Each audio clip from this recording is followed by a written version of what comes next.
So I started in day trading and then went to a blog and podcast and then went to a book marketing agency and then went to coaching entrepreneurs how to start and scale their online business and then to what I do now. So there were random stepping stones that I would have no idea how to get there to what is now my dream business and vision that I'm going to be doing for hopefully 40 plus years. But I would never have gotten there if I didn't just start. What's going on, everybody? Welcome back to the Shane Sam Show. Great to be back with you again this week. And I'm super excited to talk to my boy, Austin Netzley. What's going on, man? Man, I'm excited to be here. Since the moment we met, I was like, you're going to be a brother for life. So let's start to build that relationship. Let's have some fun. Let's give some value and see where it goes. So the background there is hilarious because your business partner, Tom Sylvester, I've known forever. Literally, he started his journey at one of my mastermind live events, which was so hilarious. Wow. And that's where I met him and his wife. And then we were talking one day. I was sitting on the front porch and I was like, I wonder what Tom's doing. I just texted him and he called me immediately. And he's like, what are you doing? I'm like, I'm smoking a cigar, sitting out here in the morning, watching the sun come up. We started talking. I go, what are you up to? He goes, I'm going on this. I've got this mastermind next week in Chicago. And I was like, that's cool. I want to come up to it. And he goes, you want to say something at it? I'm like, sure. And then the next thing you know, I walk in with a presentation you've never seen. Who is this guy? What is happening? But it was awesome, man. That was a really, really classy, good event, dude. Yeah. It was great to have you. Everybody's still talking about your storytelling abilities and what you gave people there. So it's super cool, man. That's good. Well, Austin, tell everybody a little bit about your background. Maybe let's go back maybe before 2X. Like, what was your background as an entrepreneur, and then why did you start 2X?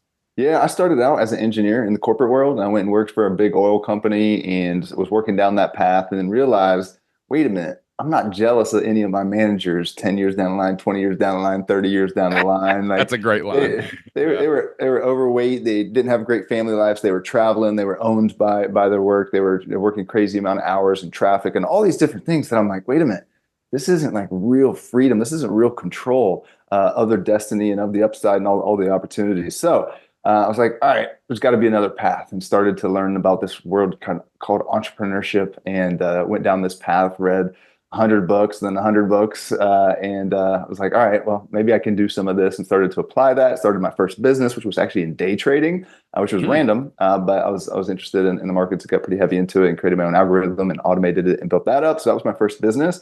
And then after that and doing that, yes, I made good amount of money, but it was way harder than it sounds. I'm going to make it sound right here. And I burnt myself out in that process. So I took 18 months off, went and traveled the world, kind of got my feet underneath me, and then started another business, and then another business that led to what I do now. So ultimately 5 different businesses. Each one was a random stepping stone to ultimately doing what we do now, which is teaching entrepreneurs how to systemize and scale to the next level.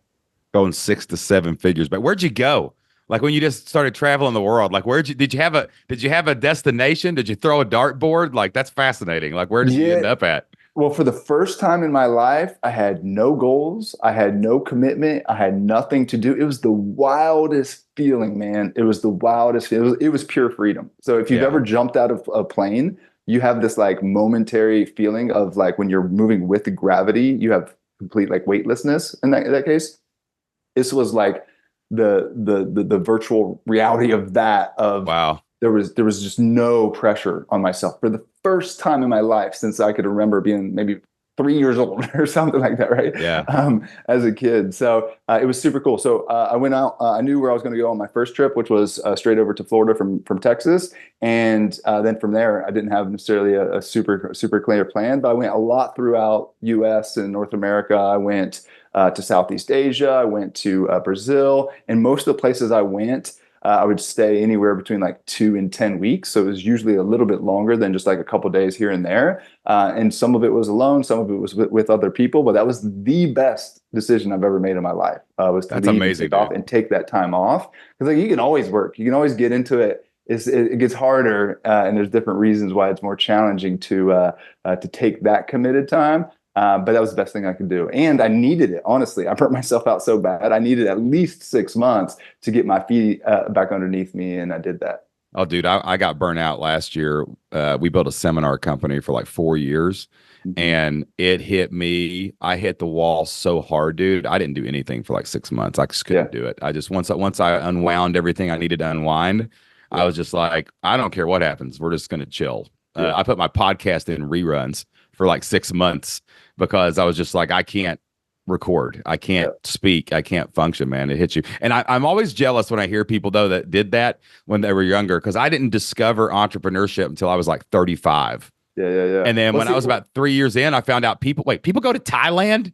People like just leave and they go on traveling and stuff. I'm like, okay, hold on. Well, I got to flip the script and do this somehow after my kids get grown. I got to wait until my kids get grown now, and then I'm off to Thailand. That's where I'm yeah. Well, I can say this now because I don't have kids, but like my goal is to do it when I have kids, you know, like still keep my travel and lifestyle going. Obviously, it takes a different situation to do that, but that freedom and flexibility is so worth it, man.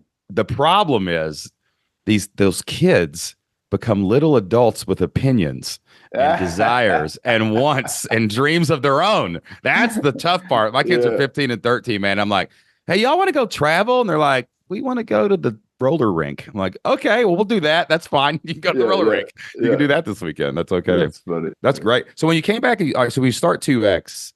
Like, did you just, I mean, you know how you've built these multiple businesses, you've learned how to scale them from 6 to 7 figures. You're a very systemized guy. Like I was listening to you, like during one of your talks, talk about your systems for your home manager. And I was like, what in the world? I don't have any systems for my home manager. This is amazing. I need to implement some of this stuff. But like, when did you realize you could really help entrepreneurs in the scaling part of their business? Yeah, so my third business was an agency that we were working with author entrepreneurs to help them launch their book, make it a bestseller, and then leverage it to grow their brand and business. So that was my first time working with the group of small business owners. And I realized almost all of them, their business was a freaking mess, you know, which was so mind-blowing to me because like from the outside, I'm like, this person's an author, they've got different programs, they've got a big social media following. And I start working with them and like see all the behind the scenes. And I'm like, man, their business is chaotic. It's stressful. Doesn't look like they're making as much money as I thought they were. Like all these different things that I realized, all right, there's a lot of people out there that need help. It's insanely common, man. It's so common, bro. It's insanely common. Yeah. It's been me at times. It's everybody I know. 100%, man. It's crazy how it creeps up on you, dude. Yeah. So anyhow, that was my first experience. And then once you start get access to 10, 20, 30, 40, 50, 100, 200, 500, 6 and 7 figure businesses, you start to connect the dots of what the commonality, what the common issues are, what the common opportunities are, what works, what doesn't, who are the good leaders, yada, yada, like all these different pieces you start to tie together into like this overall formula for what makes for a successful business. And now we try to simplify that process for other people that are scaling their business. You know what's I've found, because like we see a lot of people on the ground floor over at Philip Lifestyle. Like we see a lot of people, they're building an online brand. They got their Instagram account, they got their podcast, they got their YouTube channel, they launched their course, open their membership, and all of a sudden they've got like $100,000 and they're a year that they're making 10K a month or whatever they're doing. They're like, holy crap, this is a real business. And then you get to this weird place where you just prove to yourself. I see this happen all the time. You get to this place where you just proved that you can make $100,000 a year at your house, teaching people what you know, or coaching people, or whatever their online business or their business is. And then there's this horrific specter. It's like an entity of fear washes over people when they're ready to like, oh, if I scale this, I'll have to hire someone. I'll have to invest that money I'm making back in the business. And when they get to that point, that's where I see the wheels come off of people. That's where I see people just embrace the chaos and the messiness and be like, well, this is it. I want to scale, but it's like the fear of hiring or the fear of outsourcing or doing anything to invest in the business. It's like I made 120 grand. Well, wait, you mean I got to go down to 70 grand to invest back into some people? Well, yeah, but that's going to get you to $1 million, right? Why do you see that a lot when these people are coming in with 6-figure businesses, like that fear of doing that, man? Absolutely. And there's different tranches as you go up that people just get stuck in. And one of the hardest things about scaling is to go to the next level and the next level after that. You've got to transform yourself and you've got to transform yourself again. And that's hard stuff. That's hard work. It's easy to just kind of stay stuck in what you know and who you are and the way that you've acted. And you'll stay in similar results. Like, yes, you may get incremental wins, a little bit more efficiency over time. but people definitely get stuck. That's one of the major ones that you're talking about, is going from them doing things to them doing things with other people. A lot of people do get stuck there. The next evolution of that is them driving most results to having other leaders drive most results. So most people get stuck in low six figures, and they also get stuck about 1 million to 2 million, somewhere in that range, and can't break through to that to 5. So very few businesses make it up to 5 million, because those two tranches just get most people stuck. So you got to be aware of that. But also, what I would say, Shane, is like, only build that if that's what you want. Like, I love building a team. I love that type of thing. Whereas most people, it's actually better to just stay a solopreneur, make 100, 200, 300,000 bucks, keep it really simple, and have like the ideal lifestyle that you want, instead of trying to build an empire, build a team. But like, I want to build an empire, I want to build a team, and like, that's just me. But I like, don't do that just because you see that or you feel like that's the next step. Do what you want, you know? Yeah, man. I see that happen. So the first time we ever went over 5 million in a year, our team had hit something like around 30 people. And it literally, we grew it in like 2.5 years. You know what I'm saying? We went from like 3 people to like 30 people, counting our road sales teams and live event people and all that stuff. And that's when the burnout hit me. And I was, you know, I'm in masterminds with CEO guys, and everybody's building stuff. We're always driving each other and always ambitious. And like, I adopted that. Like, I want to be a CEO. I want to remove myself. I want to be the figurehead. I want to be the CEO. And I'll have all these leadership people and doing that. And I got there, and it was great. I mean, it all worked good. We were making tons of money and everything was fine until it wasn't. And it did hit me. Like, I was like, okay, we did it. We built it. We can keep going, but I don't know if I want to. Yeah. Like, literally, this whole thing was like exploding in different directions in good ways that we were involved in. And dude, I was like, I don't want to run a team of 30 people. I just don't want to do this. And we downsized everybody back down to 3 or 4 people, and just kind of like started doing some things that we were doing in the past, started doing some new things, teaching storytelling. I do speak a lot and do some stuff like that on the side now, but as from someone who's done it, everybody go do it. You should try it. It's pretty awesome. But man, it's hard to pick what you want when you're surrounded by so many cool people doing things that look like what you want. You know? Do you see your when your coaching clients come in, you got all these amazing people. That was one of the best rooms I've ever seen in my entire life, by the way. Just ballers every left to right. Like, do you find that like comparison syndrome sets in with people, or how do you dial people in to really figure out what they want instead of what Gary Vaynerchuk or somebody else tells them they should do? Yeah, I actually feel like our clients do a pretty good job of that. And I think part of it is, what we're talking about today. Like, we set that precedent of like, what's your vision? What's your goals? What's your, what we call level 10 life, which is not only the success in business that you want, but the success out of business. And we're really helping people define that and think about that. So I feel like our clients in general do a good job of not having that. They're more interested in focused on their own situation. And at the same time, some of the numbers that people achieve are definitely an appeal of like, oh, that person's making 1.5 million in profit a year. I want 1.5 million in profit a year. Like, that type of thing pulls them away more than the different projects and whatnot. But yeah, it's hard, but at the same time, it's a muscle. Like, now I don't get any of that shiny object syndrome, or very little, I should say, just because like I'm so bought into my own vision and what we're building here. And the cool thing is like, as long as you think about your vision and get clear on your vision over time, hopefully it gets more and more clear, and those shiny objects get less and less relevant, you know? But a lot of times at the beginning, we don't know what we want. That's so right. Like, everything's shiny and everything chases off until we just start to hone in. So it takes time. Yeah. I tell people all the time, it doesn't matter what you do in the beginning. It only matters that you do something. Yeah, exactly. Because you're going to quickly figure, you can't decide what you don't like. Yeah, exactly. You got to like go through it, and it's got to hurt, you know?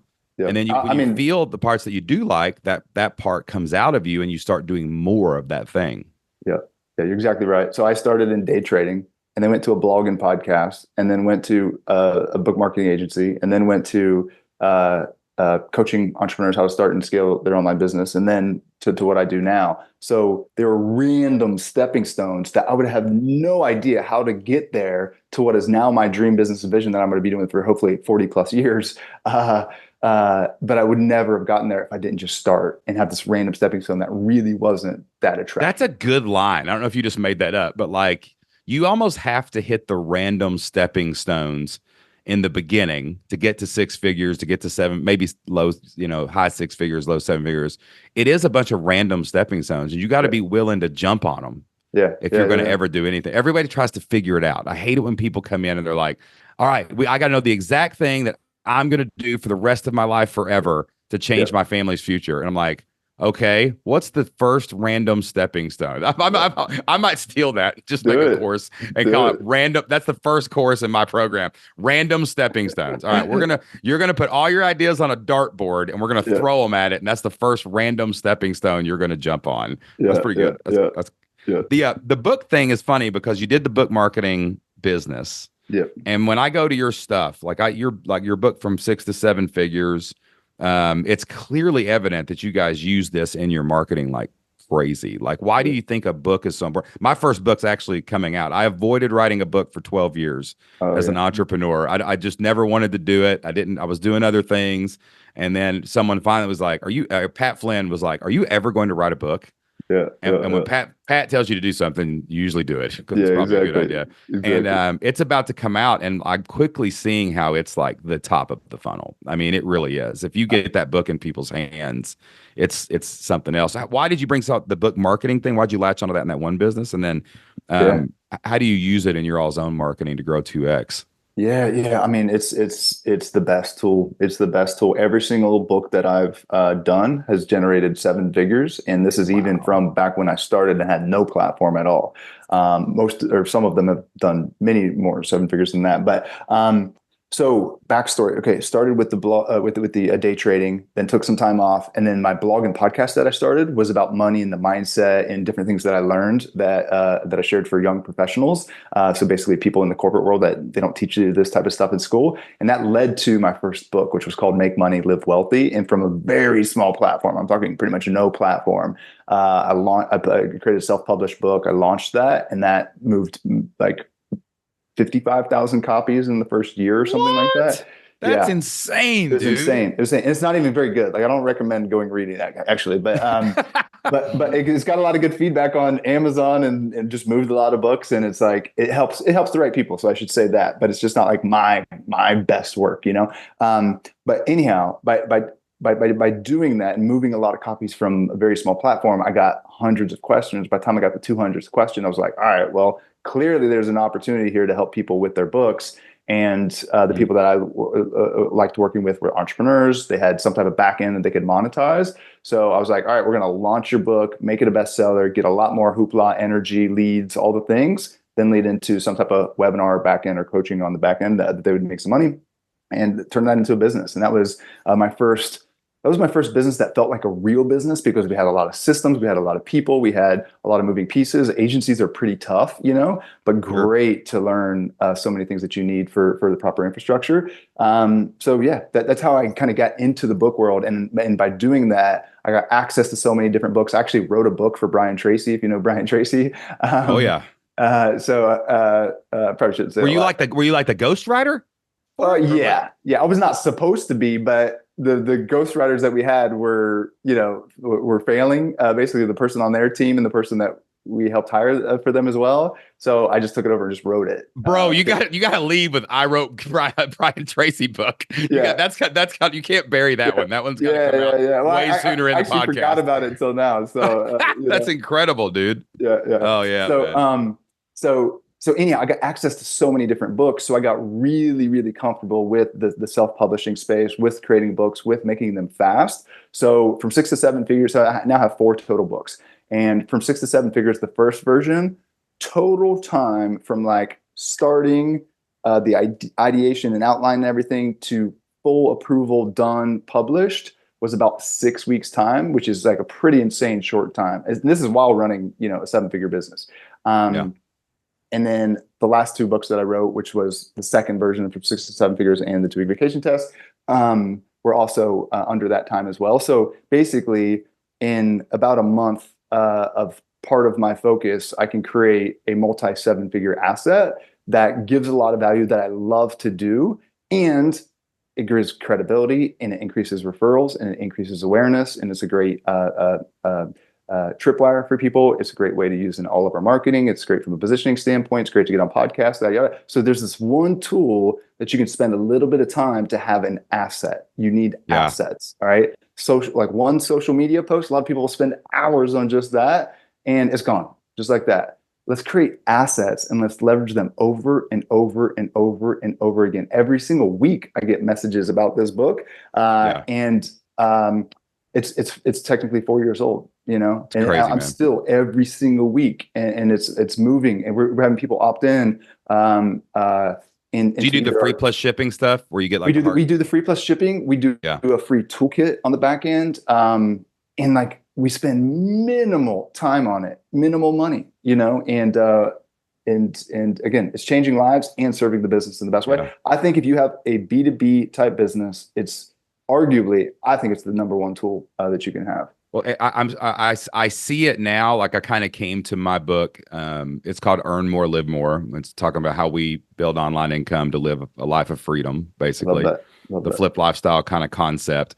And I wrote, you know, like I'm a speaker. You've heard me. I mean, you've literally seen me teach storytelling through my presentation. And like I realized probably, I'll tell you when I realized it. When my story was my most valuable asset in my business. I was going out with Jocelyn and I had started our first business. It was successful, but more was happening. Like we got the classic, we started a business in education completely off the wall. Like it was a lesson plan website for librarians. And at the time I had met Pat Flynn before he got big. And so like I was kind of talking to him as things were going. I was just listening to his podcast, and me and him were emailing back and forth. He wasn't coaching or anything. He was just selling Bluehost back then, right? And then him and Chris Ducker were going to have an event out in San Diego. And I remember you had to buy a ticket and you got a 15-minute hot seat, but I bought 2 because I wanted 30 minutes. No, right? Way. Yeah, I did. Hilarious. And I said, Jocelyn came with me, and she was like, "What are you going to talk about?" And I was just like, I just want to tell them our story and tell Pat like how much like what he's doing like changed our life. This was before Flipped Lifestyle started and we started teaching people online business. And we kind of wanted to talk about, we had a bunch of people in my hometown trying to ask us how we quit our jobs. Everybody's freaking out. Right. And I was like, so I actually just sat and spelled out what would become the story that I've told on 500 podcasts, stages all across America. It's the same. It's refined and it's better now, of course, the way I do it now. But like that story was an asset. And when I started writing the book, we were having trouble in the beginning on the voice of the book. And then one day I sat down and I was reviewing a talk I had just given, you know, somewhere in Phoenix or somewhere. And I was reviewing my tape and I was like, oh my gosh, this book is the print.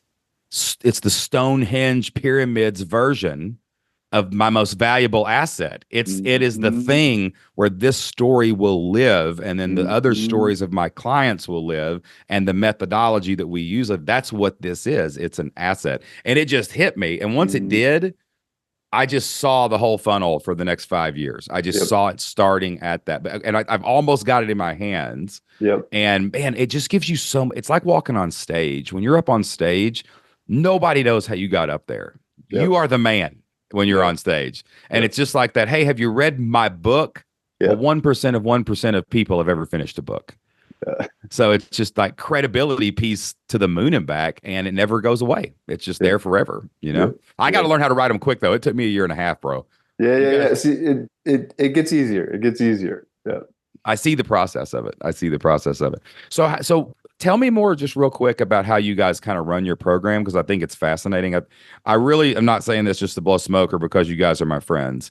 I've been around a lot of coaching programs. I've helped people start coaching programs. I've got my own coaching programs. From what I know from Tom and what I saw at that mastermind, I could see you guys are doing coaching on a very high level.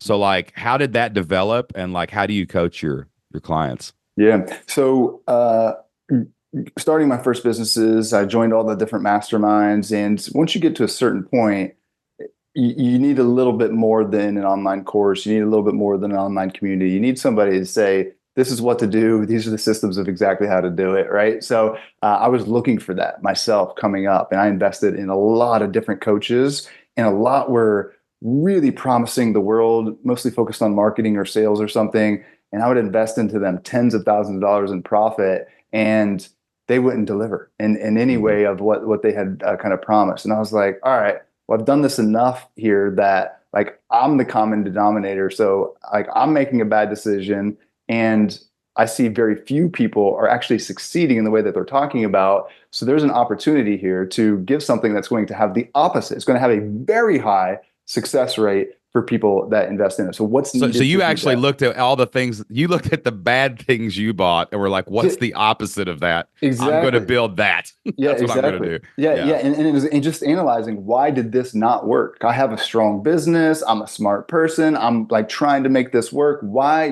did me investing 25,000 into that guru's mastermind and guidance not work? What was Mm. missing? And just started to again design what I thought was like the most valuable piece. So again, once you get to a certain point, what I think you need is a couple things. Number one, is you need one-on-one. You need custom. Mm. Tell me exactly what to do. Like, yes, some things are the same, and business is business is business, but you need like the order matters a ton, and what things work best for you as far as like right now. What do you need to do right now this month is custom. So you need somebody that gives you one-on-one custom advice. Number two, you need somebody that looks at the whole picture, because if somebody's just trying to fix just your marketing funnel, they're not taking into account your strategy, your sales, your offer, your cash flow, your profitability, your team, your efficiency, your time, all these different other things, right? Your business is this crazy complex whole organism that you need to have this 360 view. We do that as well. Number three is you need somebody that is focused on not only growth, but operational excellence. And not only operational excellence, but growth. You need both. Because if you Yeah. just drive growth for growth's sake and you don't teach operational excellence, as you get to that next level, you come crashing right back Oh, down. it'll collapse. I had a business Exactly. collapse like that one time that we had started. It was Yeah. growing, growing, growing, and we had no systems in place. Yeah. And we were like, this is going to stop working very fast and it's going to hurt. So Yeah. I can attest to that, my friend. Yeah, Yeah. and it creates more stress for the team. It creates more time, more work. Yada, yada, like all of things that are not the goals of the entrepreneur, right? And if you do the opposite, where you just focus just on some operational excellence and different things, then you're not helping drive that momentum and growth and ROI. So you need both, and we are literally the only ones out there that I know that do both at a really high level. And then the other pieces, of course, the things with accountability, yada yada. So anyhow, I could go on about all the different aspects of it, but the main thing is we guide 6 to 7 figure entrepreneurs one-on-one.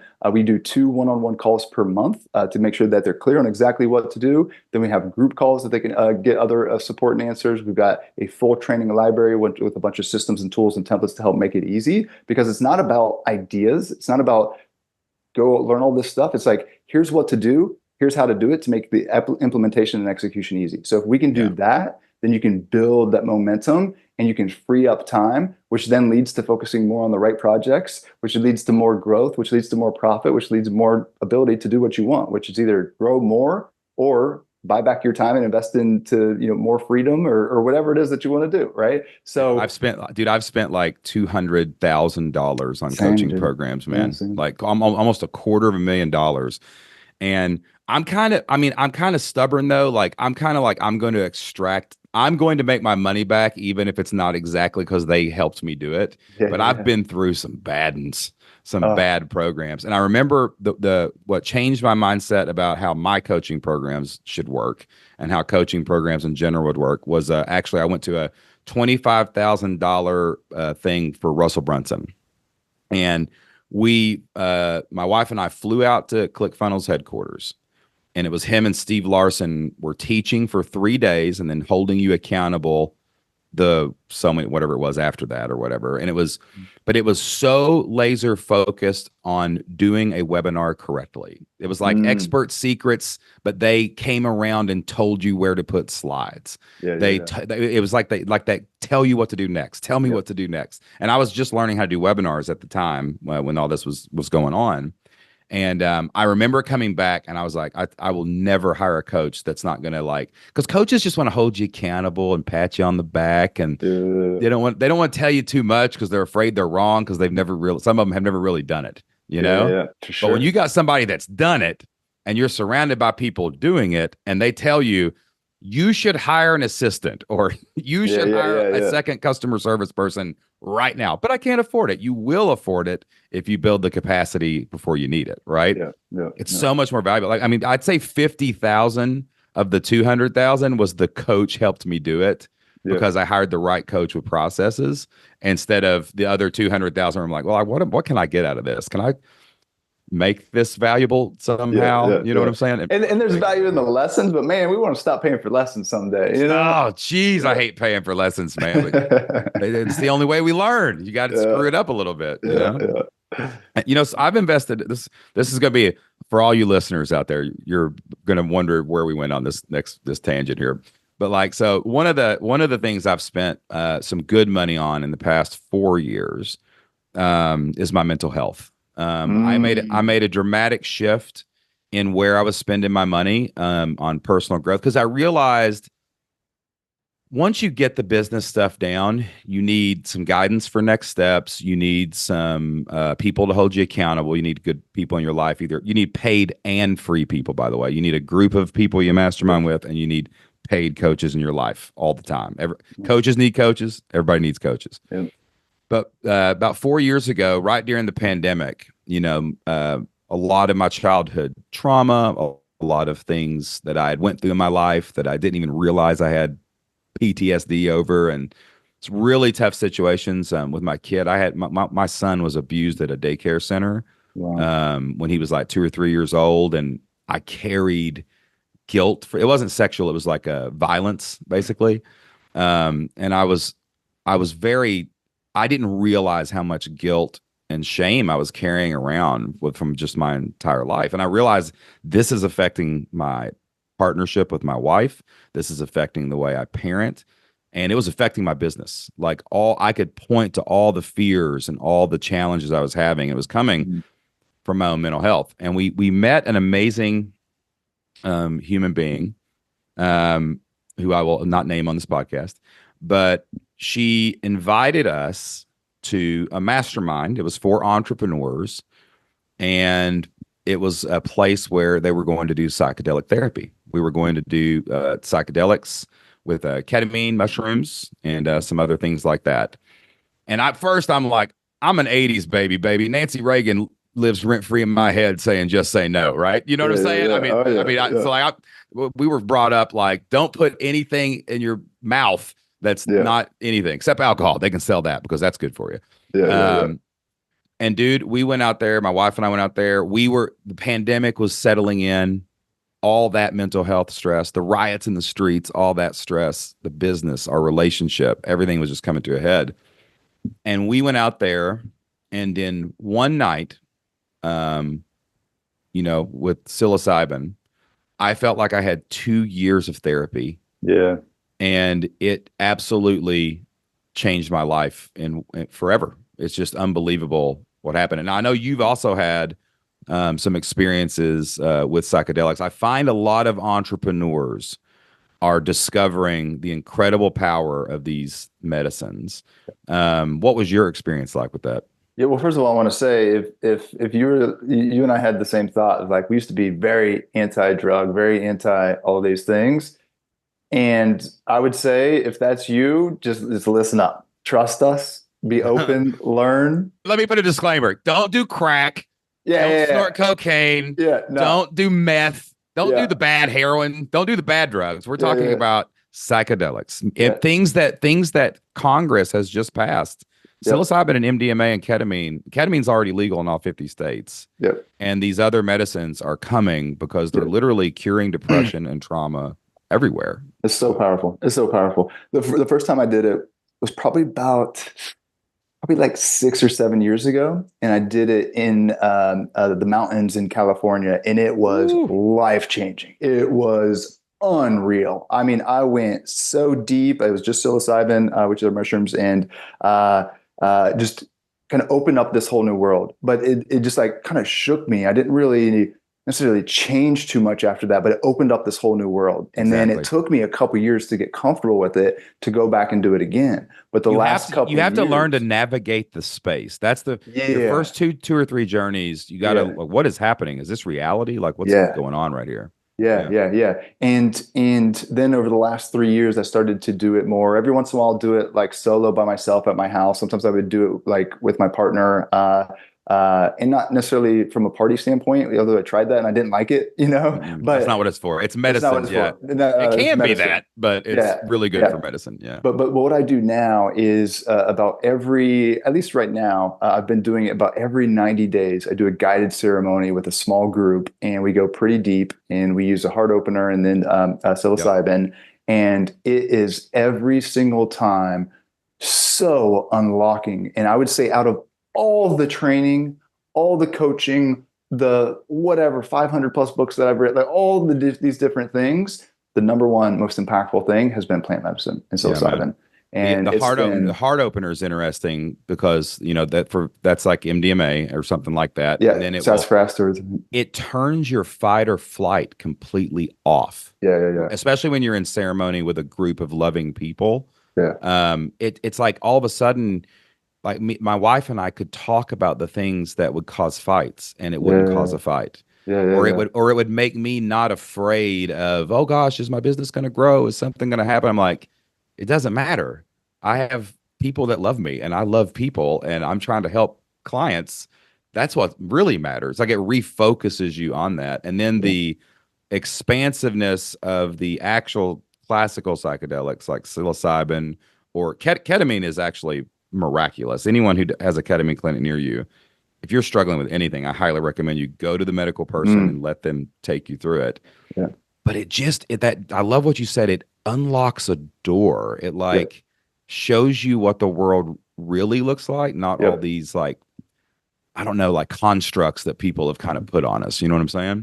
Yeah, because I mean, we've all heard the saying is like, what you just need to do is just get out of your own way, right? And like, sometimes, unfortunately, we need outside sources to help us get out of our own way, because it's really freaking hard. We've built up these crazy walls and these crazy muscles to block things out, or to see things from a different way, or to trap in our feelings, or to live in fear instead of going out there and like really living life unleashed. So if we can use a little bit of a sustenance for a short period of time to unlock that, we can just see the world without an ego, without the fears, and see it directly as it is. And this gives you then an opportunity. You can just go back to your world, or you can choose to do something about it, right? Yeah. And that's the coolest thing, is like it opens up this whole new level every single time. And then from there, it's just about integration. Do you integrate it into your life? Do you use that as a truly life-changing moment? And if you do, every single time you're truly leveling up in a pretty special way, So that's been my experience. And a lot of times I don't even know what door is going to open, but the medicine will help guide you kind of where you need to go, It knows what you need. It's the weird. It sounds so woo woo when that sounds so woo woo, dude. But I'm telling you, man. We even our intentions now. Usually, Jocelyn and I, we also do quarterly journeys. Cool. We usually sit in ceremony with groups about twice a year, and then Jocelyn and I will either do one together or we'll do one by ourselves. But it's usually quarterly. The thing about the plant medicines is you don't want to do them all the time. Like they call it the work for a reason. Like it's not like you're going in for a rave. I mean, you can, but like I'm just saying, it's like you're going in to do like hard work. And I was the first time I did a visual psychedelic. I was on a mountaintop in Colorado, and I sat down in this chair. Oh no, let me take you back for a minute. So we drop in earlier, and I started having a lot of heavy feelings, and I really felt how my ego was causing a lot of relationship problems. It was causing problems with Jocelyn. It was causing problems in business. It was causing problems with friends. But then all of a sudden I realized in that moment that it was causing problems with the parts within myself. And I kind of stumbled into parts work, but I started like meeting parts of me. I started meeting like young parts of me Yep. in my head that were like, oh, this was a really terrible situation that that kid went through. And now that kid is trying to protect you from any situation that's similar by making you have an emotional outburst. Mm. Or like how I was so and then I started thinking about how I was so in the future all the time. Like nothing in the past I would ever give myself credit for. Another bad entrepreneur trait. Mm. Mm. But then on that experience, like I realized that I was ignoring the past and obsessed with the future, and I wasn't living like in the present. Like I wasn't worshiping every moment, every breath that was coming, Mm. you know, out of my lungs. And I sat down in this chair up on this mountain, man, and I looked up and I just like saw these clouds like open up, and it just felt like, Wow. oh my gosh, like heaven on earth. Like we're here. Like Wow. we have heaven on earth right now. Yeah. And it just like took all that fear away, man, of like, what if sales numbers aren't good? What if they're not bad? Like that doesn't mean I don't still get fearful Yeah. of Yeah. Yeah. business things.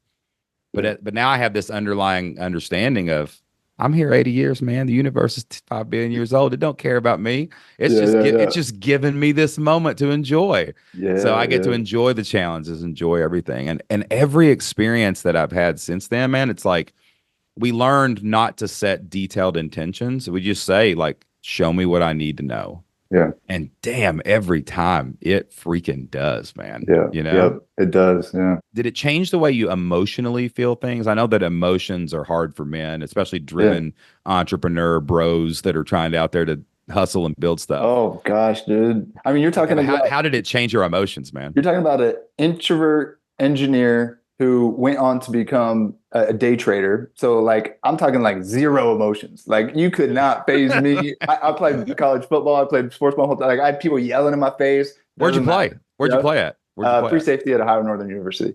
No Uh, way. When did you play? What years did you play? until 2008.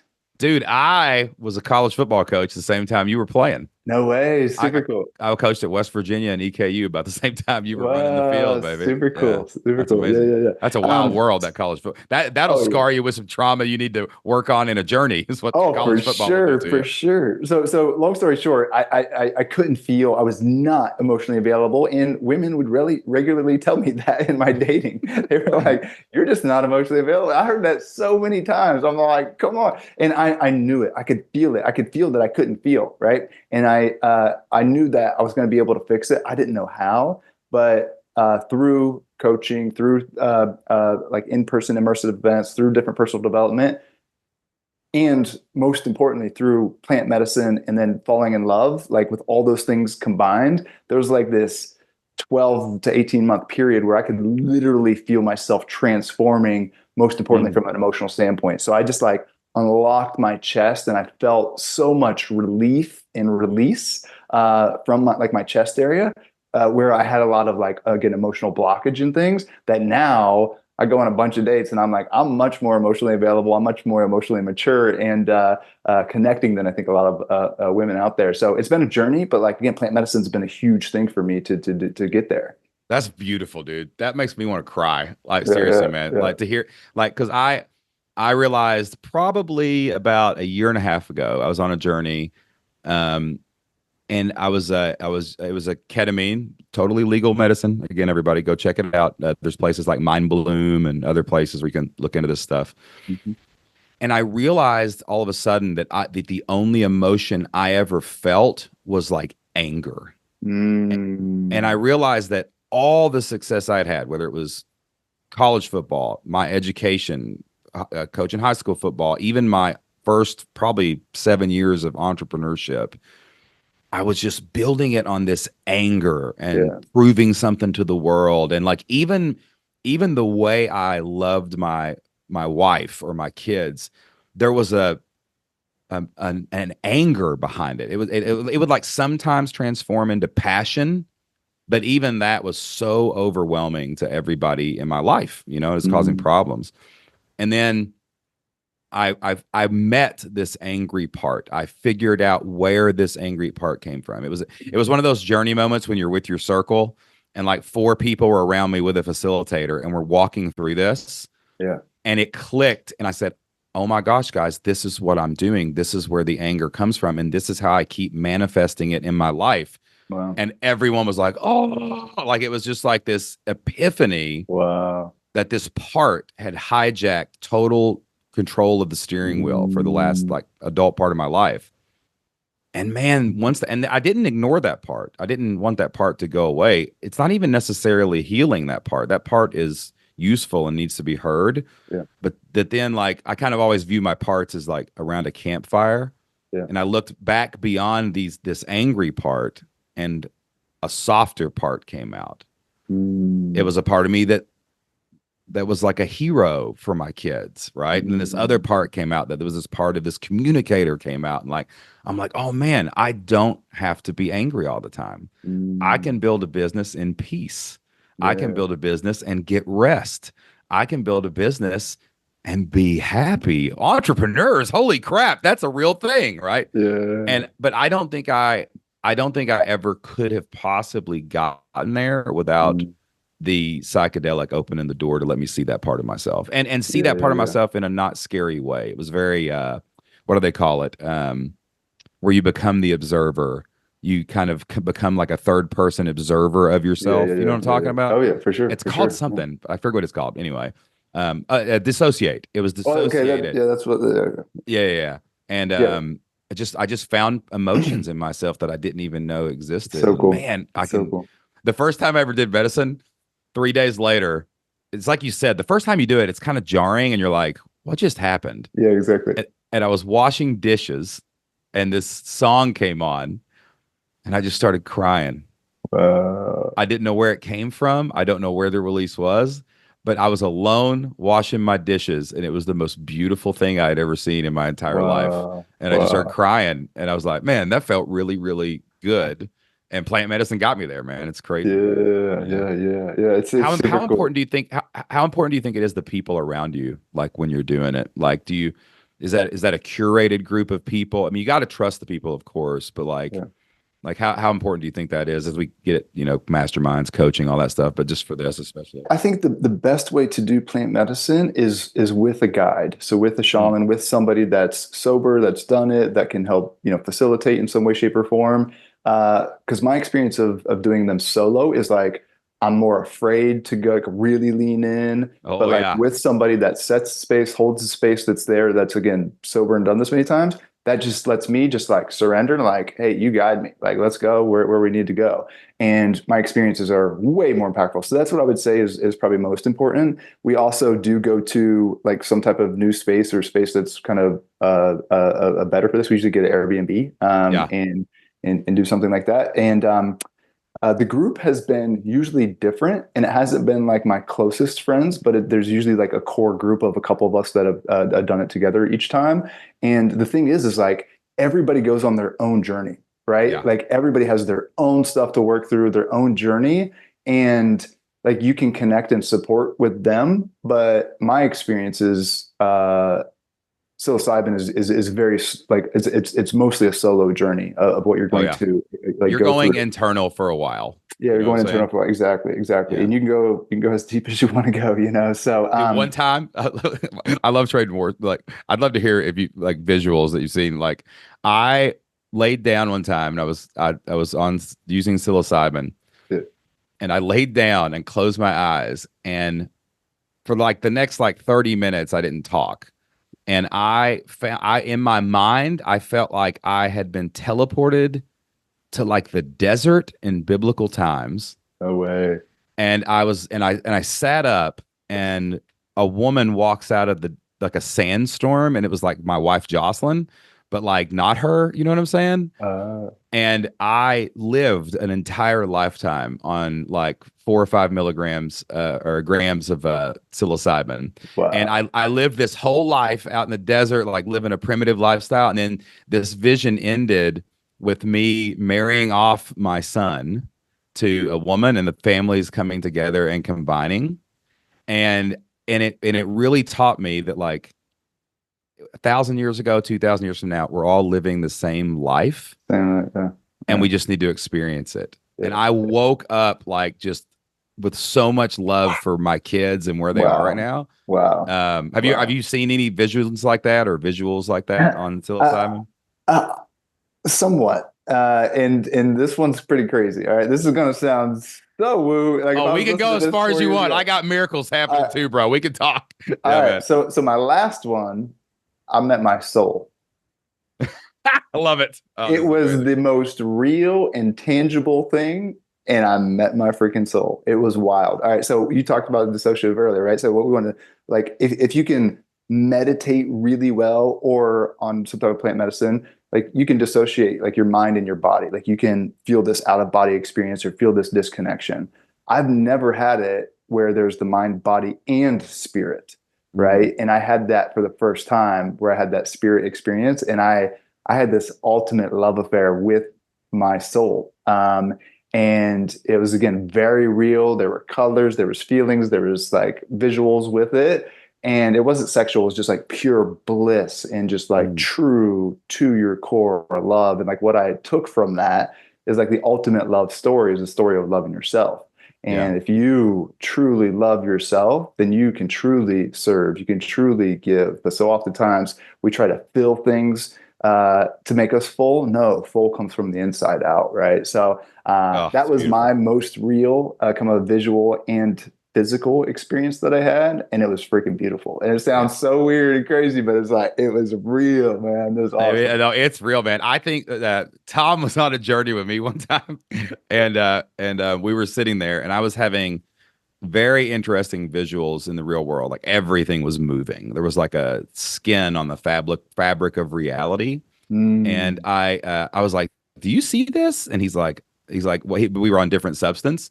And I was like, "I think that's what the world really looks like." And I remember even the next day when things became normal again, which I was like, I think there's actually a theory that our brains filter out so much information just so we can interact with the world and survive. And I'm pretty sure that the world actually looks like that, and the brain's filters drop, and you can see reality for what it is. And once you see that reality, shoot, low sales ain't nothing. That's not the fabric of reality wrapping itself all around you like a hug and a blanket. Yeah, for sure, yeah. Dude, And let alone the vision of it, the feeling of it. You can feel the energy of everything around you, every person, every moving and non-moving thing. It's so wild. And what I love about it is, people, we have this skewed, it's horrific what the government and everyone did to us about the medicines and the drugs that we have access to. But like what I find is you remember everything. It's not like alcohol. Alcohol is a substance and it's useful in some ways, but it's also poison to your body. But it's not like alcohol. You remember everything. You're never out of control. You're always in it, and you're more present than you could ever be in the real world. Dude, we got a journey together. We have to. Dude, we will invent something that Elon Musk would be jealous of. We got in the same room, dude, and do it. We got to make that happen. All right, bro. The great conversation, man. I just love talking to other conscious entrepreneurs, and I want to say it again. I deeply respect everything that you and Tom and the guys in the team are building over at 2X. It's just such a cool thing to see happening and to see my friends doing it, man. It's just an honor to even be like in your orbit, dude. So tell everybody a little bit about where they can find you guys online if they are looking to go from 6 to 7 figures and they need a little coach to help them get there. Yeah, we've got a bunch of resources on our website, 2x.co. It's the shortest domain you'll probably have all week, so it's 2x.co. We also got a couple books. I would highly recommend From 6 to 7 Figures, even if you aren't at that multiple six figures just yet. It'll give you some guidance on what to do and think about as you are really validating your offer, as you are making something more scalable, as you are gaining back your time and building your team and operation. So you can check that out on Amazon. It's 99 cents, on Kindle, and I think as low as it can go on the paperback. So From 6 to 7 Figures, great place to start. 2x.co, great place to start. I'm on Instagram, mostly from a social standpoint. So would love to connect. Tell me you came from Shane, and if you got any questions on how I can support, would love to do that. Austin, man. Appreciate it, bro. Thanks for being here. Appreciate you, man. All right. Looking forward to that journey. All right, y'all. That wraps up my interview with Austin Netzley of 2x.co. Go check him out there. Really is one of the best business programs I've ever seen. If you're an entrepreneur and you're trying to go from 6 to 7 figures or beyond, I give a full-throated endorsement to Austin, Tom Sylvester, another guy that's involved over there. Just two great friends, guys I've been around for a long time, guys I reach out to for advice and masterminding and just the experience of a business and life. Check them out if you're looking to grow from 6 to 7 figures. Go pick up Austin's book and check out their coaching program as well. And just another note here, I've never talked about psychedelics on the podcast before, but last time I was with Austin, we were talking about our experiences and how it's really changed our life. And there's a lot of legal, amazing therapies out there right now that are basically curing depression, anxiety, burnout, PTSD in a lot of people. A lot of legalization coming around, especially around like ketamine. Ketamine is a wonderful medicine if you're experiencing any kind of depression or anxiety. You can go to like mindbloom.com and go check with your doctor. There's probably a ketamine clinic in your state or even in your city. You can check it out. I know that I suffered through some depression and anxiety in my life, and legal ketamine treatments are a great alternative medicine and therapy that is really coming on the scene. And there's a lot of work, a lot of research being done on medicines like psilocybin, LSD, and MDMA. I actually invest in a lot of companies that are doing this research because we've seen the impact it's made. I've seen the impact it's made on my life, on my friends' life. I've got a lot of entrepreneur friends who have discovered psychedelics and use those medicines very reverently, very respectfully, to get in touch with themselves, to learn about the parts of themselves, to get in touch with what the humanity, the soul inside of us, and then also the humanity and the souls of all the people around us. Whatever business you have, whatever books you're writing, whatever stages you're speaking on, like we're here to serve each other. And we have to be healthy ourselves to be able to be the best version of ourselves for the people that come into our orbit through our businesses or through our life. And it's something we'll talk a lot more about on the podcast as we go. Happy to answer any questions on that. If you want to hit me up, Shane@ShaneSams.com. If you got any questions about journey, psychedelics, business, or life. And you can also check out all the stuff that we're doing for entrepreneurs over at ShaneSams.com and FlipLifestyle.com, where we help people start, build, and grow online businesses. We help people find their God-given gifts, put them out in the world. We help people tell their story and write their story so they can earn more, live more, and build the life that they want. That's what we're always looking for, man. I'm always looking for any tool, any person, any podcast, any book, any friend, any client, anybody that can help me become a better human. And that's why I do this podcast every week, because hopefully it helps you become a little bit of a better human too. So that's all the time we have for this week's Shane Sams Show. Until next time, whatever you're doing, light it up, y'all. See you next time.